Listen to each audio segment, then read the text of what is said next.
Am I the a-hole for calling the cops on my brothers as a teenager and deciding to cut off my parents now? When I 30s was around 16, my brothers, both adults, were attacking me verbally and physically. Punching, kicking, hitting, calling me names. This had been going on for a while, maybe 1 to 2 hours. My mom and dad more or less sat there and watched. At some point, I got away long enough to call 911 and tell them what was happening. As soon as I made the call, the violence stopped. After I hung up, with a cop on the way, my brothers started mumbling stories they could tell to try and get me in trouble. When the cop showed up, the first thing my mom said to him was, "No one is getting arrested." The cop looked at her and said, "That's for me to decide." My brothers didn't even try to hide it. They straight up told the cop it was their job to manhandle me since I was too big for my parents. The cop looked shocked and said no one should be putting hands on me at all. That might seem obvious now, but at the time I honestly didn't know that.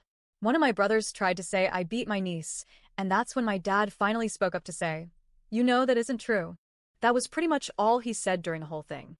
The cop eventually left after issuing a warning. Eldest brother is a cop and I think called in to get the other two off the hook. The threat of 911 and me standing up for myself seemed to make the family back off a bit after that. When I turned 18, the violence stopped completely. Everyone knew I'd press charges. Years later, when I was in college, my mom's first comment to my girlfriend, now wife, was, "We always knew he was special, which is why we took turns beating him down so he wouldn't get a big head." With a sort of you're welcome type vibe to the statement.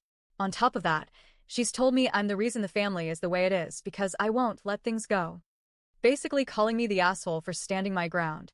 At one point, my wife and I were on the verge of homelessness, and my mom said no when we asked if we could stay for a few months. She later said I could stay, but only if I apologized to everyone and let everything go. I've tried keeping them in my life. My mom sends gift cards and tries doing stuff every now and then.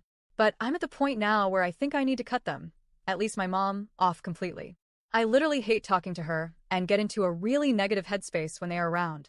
That said, I still have a small part of me that wonders if I'll end up needing to call the cops again, especially on my mom, just to make her leave me alone. I'm posting this because I think hearing from neutral people might help. So, am I the a-hole for calling the cops back then and deciding to cut them off now?